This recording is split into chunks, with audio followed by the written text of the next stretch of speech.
Hi everyone, and welcome to our mortgage Q&A.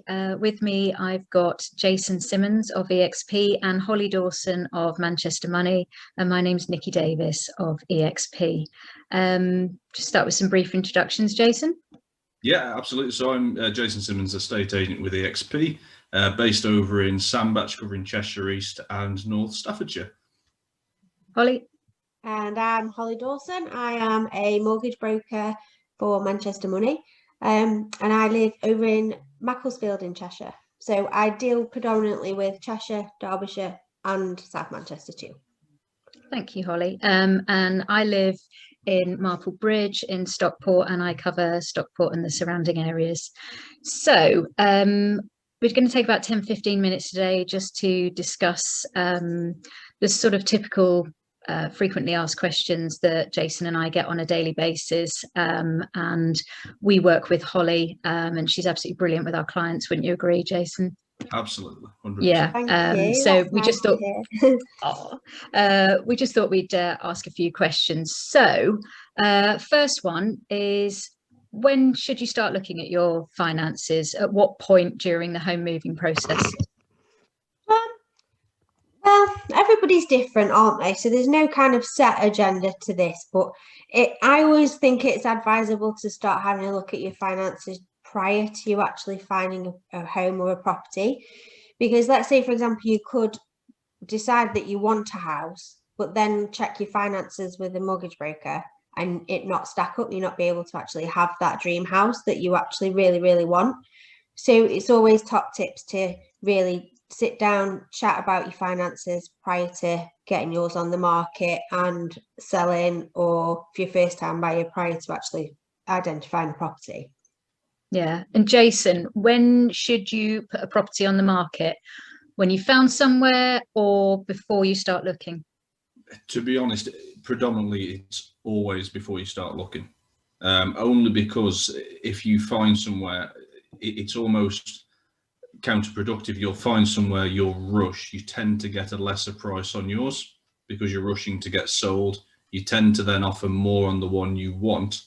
And I've done exercises with clients in the past, the whole finding first and then selling over selling first and then finding, it's almost 10, 20, 30 grand difference sometimes, because people are rushing to sell theirs. So aside from also not knowing, as Holly just said, what you can afford to buy on at in the first place, people lose financially by actually finding a house before they list. So my advice is always to list first. Yeah. So who can actually get a mortgage? So what age from and what age to? So 18 upwards really, because you need to obviously be an adult, so you have to be able to sign legal documents, etc., and to be a homeowner. But up to any age really, because there are sort of later life products that are available as well, that through the Money Group, who I'm part of, they will be able to help. So things like equity release for, or later lifetime mortgages for people that aren't working anymore, perhaps retired, want to release equity, capital, things like that. So obviously everybody's circumstances are completely different. So it's just a case of having a chat with a broker, seeing what income and expenditure looks like, and seeing what the right path for each individual situation and client is really for them. Right. And Holly, with obviously the workplace changing at the moment and people's jobs tending to start leaning a bit more to self-employed, are there any mortgage options available for self-employed persons? Yeah, self-employed people can get mortgages just the same as employed people. There are a little bit more kind of stipulations with regards to the lender's criteria. They do like self-employed people to be employed for a minimum of 2 years. But there are some lenders that will take, for example, latest year's set of accounts or a projection and things like that. So it really is just finding a time to just have a chat with a broker, and then they can best guide. Yeah. Good news for us, Jace. Absolutely. Well, and to be honest, it's a good news for a lot of people, because I think we're all seeing that self-employment now is becoming closer to employment, if that makes sense, because everybody's working from home, so people are getting used to that, and getting a structure from home. So yeah, it seems more and more people are taking the leap to self-employment. So it's good to know there's mortgage options out there. Yeah. It really is. In terms of a deposit, how much do you need?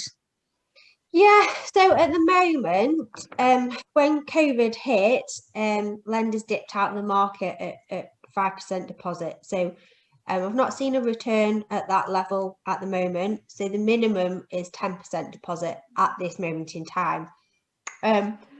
Will we see the market return to 95% lending? Potentially. No one's got, I don't know, we've not got a crystal ball. I'd like to say in the future, but as it stands at the moment, really like hardly, I think there's maybe one or two unusual lenders that might look at it, but generally speaking, 10% deposit. And then to open the market up a little bit more, if you can get to 85% loan to value, then that's really good, and you've got a bigger choice of lenders at that point. So 10% will give you a small variety of lenders at the moment, but 15% deposit will give you more lenders to have a look at and fit their criteria and affordability, etc. And we spoke earlier last year, Holly, sort of September, October time, there was a massive logjam of applications. I recall you saying that you were staying up till midnight sometimes to wait for a product to come live. Is that still the case? Is that still the case, or is that sort of jam past now? The lenders have, certainly I'm a whole of market, so I can't really speak for any other brokers, but I'm able to deal with the capacity that I have and just set client expectations. So it's taken me a couple of days to turn an application from the first initial decision in principle stage to a full application. But lender wise, I'm not seeing that. It is a very, very busy market. Like I have never seen it this busy, to be honest, because obviously stamp duty incentive is still around at the moment, and that ends at the end of March. So everybody's pushing to try and get completed before that potentially may start. We don't know what the government's going to do with that yet. They may look to extend it, they may not. But I'm not having to stay up really late to be able to reserve a 90% rate. So I think lenders have seen that happen. They've kind of dealt with it, and then what they're doing is they're now kind of flushed out to their capacity. So maybe taking on more people. I don't know what they've done to resolve it, but I'm certainly not seeing that backlog as much now. Okay. So what are the finance options for first-time buyers? Can they still use Bank of Mum and Dad? Are there any sort of incentive schemes for them? Yeah, so Help to Buy is still around, where you can get money from the government, essentially up to 20% to boost your deposit. So that's still around. Gifted deposit from family member. So I've seen family, mum, dad, aunts, uncles gifting a chunk of money to family, younger family. They can get on the property ladder as first time buyers. You do that still. You can also do applications called a joint borrower sole proprietor. So that effectively means that they can use, for example, daughter uses mum's income who's still working to boost the affordability on an application, but daughter just lives in the property.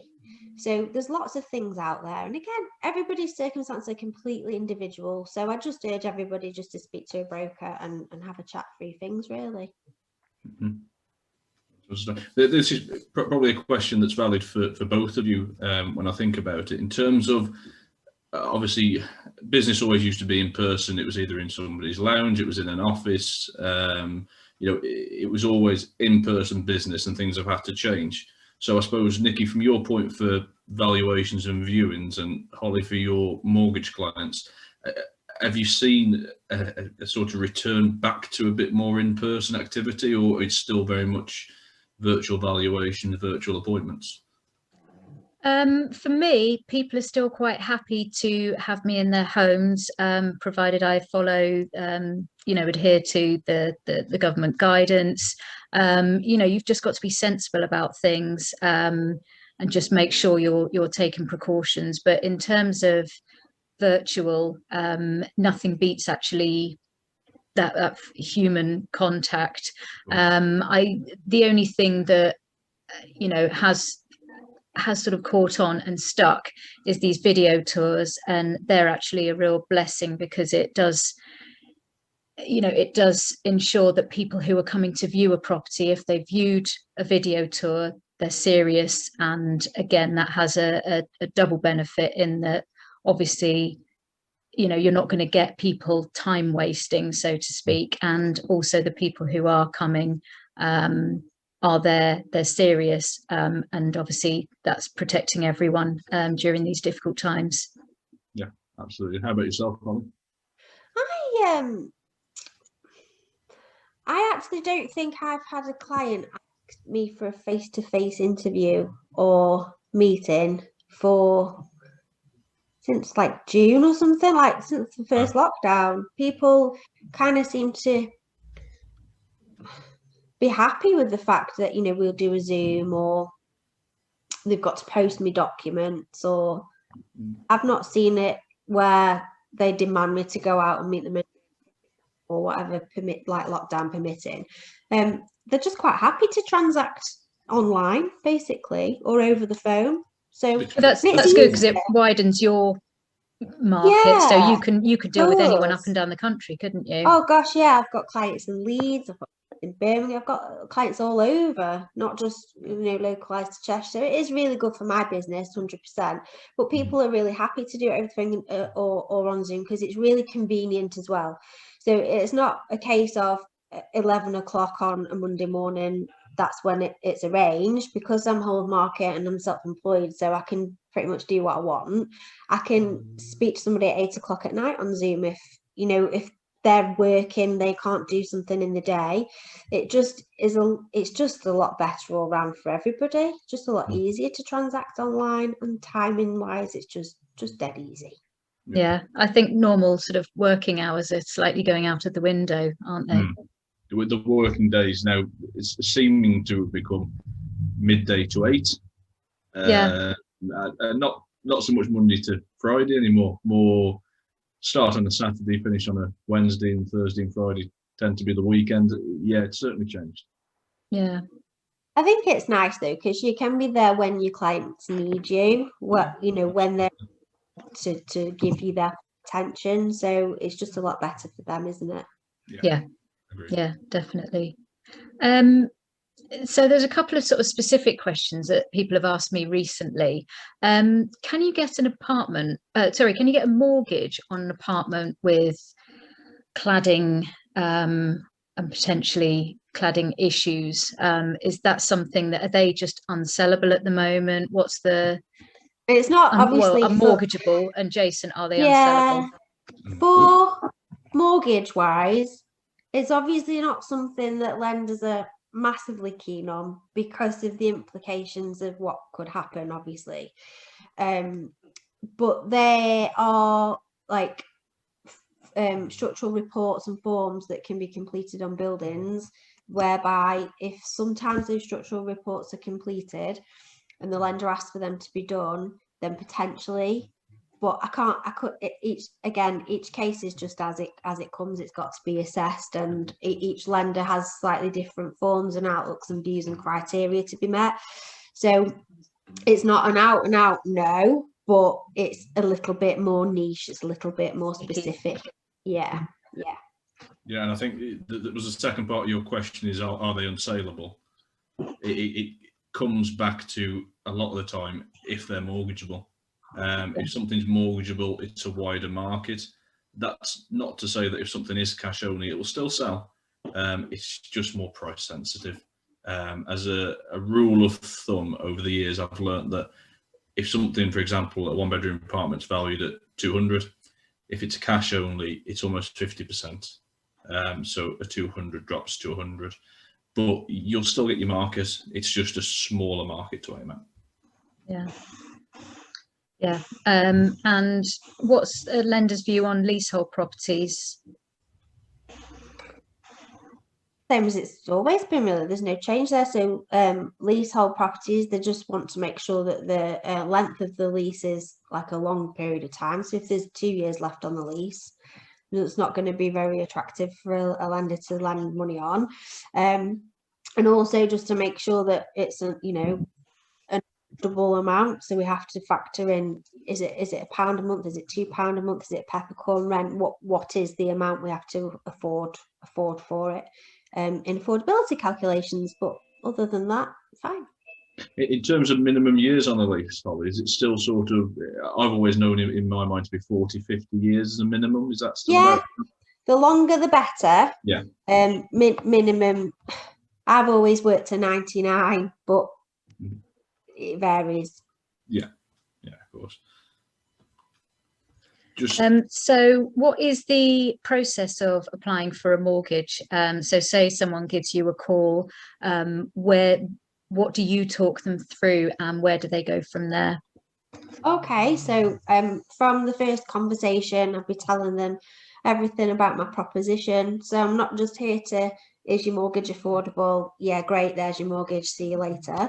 It's very much, have you got your solicitors in place, guiding them through the process. So we'll do your decision in principle first with the lender, we'll make sure it's affordable. We're also looking at things like the protection needs as well. So for example, self-employed builder, if something were to happen to him physically, he broke his leg, he was off work for 6 weeks and he couldn't invoice somebody, there's things in the market that you can have where you can protect that income in an insurance. So we make sure that we look at the whole package and the whole financial needs that are there for clients, and then we stay with them as well throughout the whole process until they get the keys and completion, because sometimes solicitors need a little push, or you know, they need a document from the lender and offer's already been out, so I'll contact the solicitor and the lender, so just act as that intermediary really, just to make sure that everything runs nice and smoothly. So yeah, so we just talk them through the whole process and just stay with them the whole way. Amazing. brilliant. But Holly, I know we've bombarded you with questions.